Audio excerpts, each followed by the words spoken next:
He's deadly with the putter in hand. Fujita. Yeah, that's been his distance throughout the 2 days that we've been watching the 42-year-old Japanese player. As we go to 7. And Humu with yet another eagle putt. So he's really hitting the ball very well today.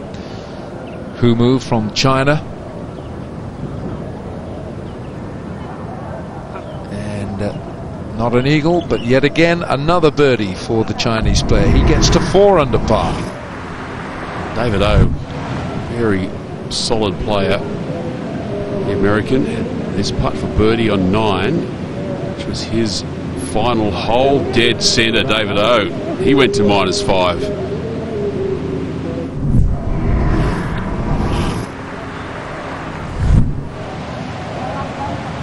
And once again, Yoshikazu Haku from Japan, finding the sand with his tee shot on the par 3 8th. And that's the way to finish a par 3, just hold your sand shot. So that took him to 4 under par. The stories of the day, there was the left-handed Australian Nick Cullen, 27 years of age and playing some fine golf, already qualified for the British Open in July this year, and continuing his fine form of 2012. Shot a 6 under par, 66 today.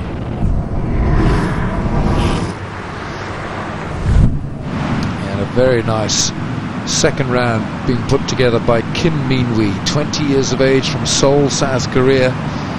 This for a birdie at the 9th.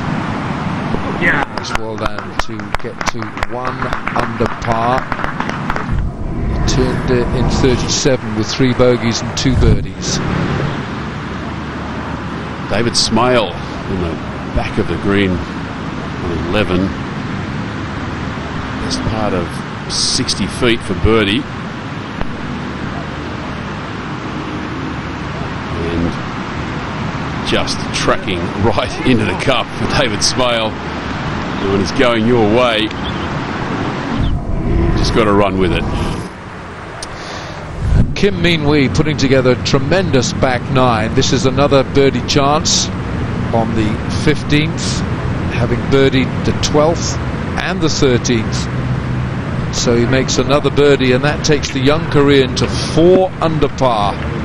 Kim Min-wee. And once again, he's put himself into a position for another birdie on 17.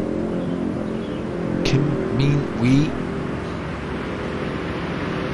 putting with just a glorious stroke, and the confidence exuding from that flat stick. So that's another birdie to get to 5 under par. Kim Min-wee.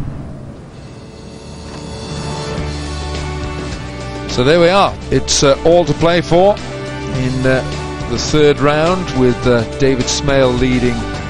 He's from New Zealand, 7 under par, leading the Australian Nick Cullen. Clutch of players on 5 under par. David O, the American, Korean, and Jamie Arnold, Australia. Japanese Yoshikazu Haku. Kim Min-wee of Korea with 1 to play. He's 5 under. Humu of China, Fujita Tomiyama of Japan at 3 under par. Mark Sang of Thailand with a 68, the Thai coming back strongly. Ashley Hall from Australia with 2 to play, 2 under par. Daniel Fox, Rory He at 1 under par. Ryan Haller, a 70 today. He was at one stage 4 under. Scott Arnold at 1 under par with a couple of holes to play. Masaya Tomida unfortunately had a nasty 6 on his card late in the day. He's got holes to play, but 1 under par. Michael Wright with a 71. Terry Pulgadaris, a level par, is just 7 back. Lee Dong-min of Korea, another young Korean. Choi Ho-sung, 73. Prom Misawat's 1 over. Adam Crawford also 1 over. Bronson McCassie 1 over par. Scott Strange a 73 today, 2 over. David Branson's 2 over par. Anthony Summers 71, 2 over par. Matt Griffin 3 over. Craig Hancock 3 over par. Lee Seong Ho, he's a delightful young Korean with a good game, 3 over par. Scott Laycock 3 over. Mark Brown of New Zealand. These are all here for the weekend. Chawale Palapon with a 77 fell back today. David Mackenzie's 4 over. He's still got holes to play. But this could be another opportunity for Kim Min Wee to finish the day with just a marvellous back nine. He's already got 4 birdies on the card on this back nine. I haven't seen anyone who's been able to really pick the speed and break of this putt properly. Every putt missing short and low side. Can Kim Min Wee get it right?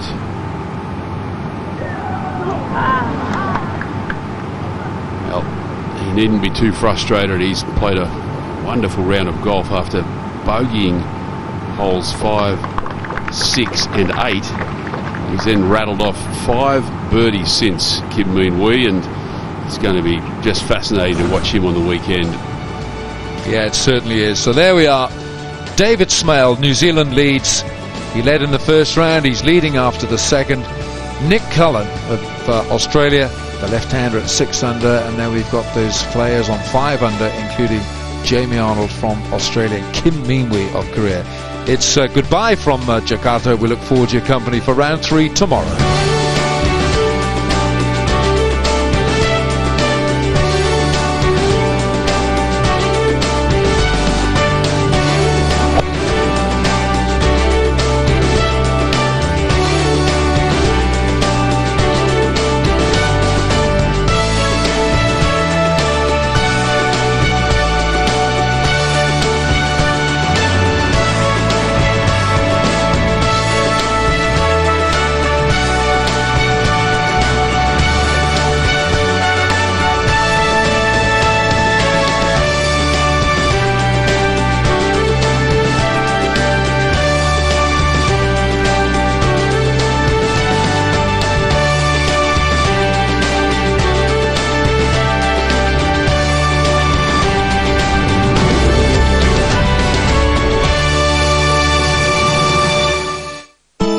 This program is brought to you by Enjoy Jakarta.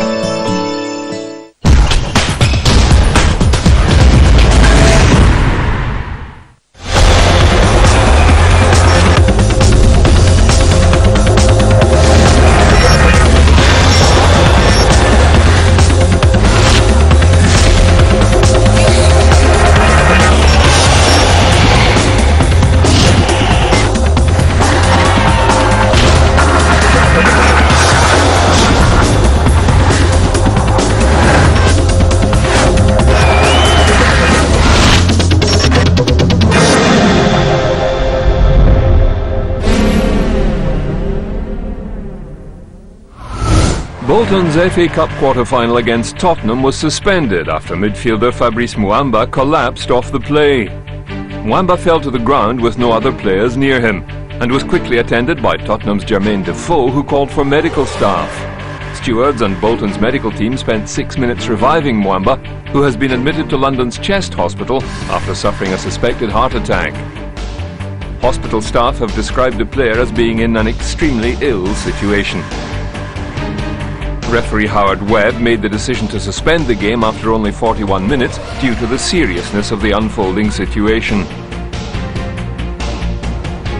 Muamba, 23, has played 148 games since joining Bolton in 2008 and was a fixture of England's under-21 international side. 75 people, including Egypt's highest-ranking police officer, have been charged by Egyptian prosecutors following the deadly riots that resulted in the deaths of 74 football fans. Upon the conclusion of the game, home Port Said supporters invaded the pitch, attacking Al Ahly players and fans. Many Egyptians accuse police of looking the other way during the violence because of the prominent role played by Ahly fans during the protests that overthrew former President Hosni Mubarak last January. One such Egyptian is Madame Sama, whose son Karim was killed in the riots. There has been no justice so far. The people responsible have not been held accountable. Those people who continue to corrupt Egypt have not been prosecuted. We won't be silent about this. We will continue protesting until all of these people are imprisoned and the country is cleansed. Tensions have been high in Egypt since the overthrow of Mubarak last year, after the military seized control of the country. And despite their assurances that they are only holding transitional power until the people democratically elect a government, an election date has been set later for this year. All manner of Egyptians have registered to run in the elections, including an undertaker and cleaning lady. However, the majority of frontrunners are retired army generals. Despite this, thousands of ultras, which is another name for Al-Ali supporters, gathered outside Egypt's High Court to demand swift justice. Many of them wore T-shirts with the words "Never Forget" above the number 74, with the names of those who were killed written inside the number. Protesters were critical of prosecutors because they see the recent charges against the 74 accused as too little, too late. They pressed charges today because they knew we were marching, so they pressed charges to say we are being impatient about justice. What I want to know is why this wasn't done before. Any respectable state protects its children first. The people who have been charged are traitors, and nothing has been done to bring them to justice. Trial dates are yet to be set for the accused. The head of the English Premier League, Sir Dave Richards, has caused a storm of controversy by implying FIFA had predetermined the location of the 2018 and 2022 World Cups, suggesting non-Eastern Bloc and Gulf nations never had a chance.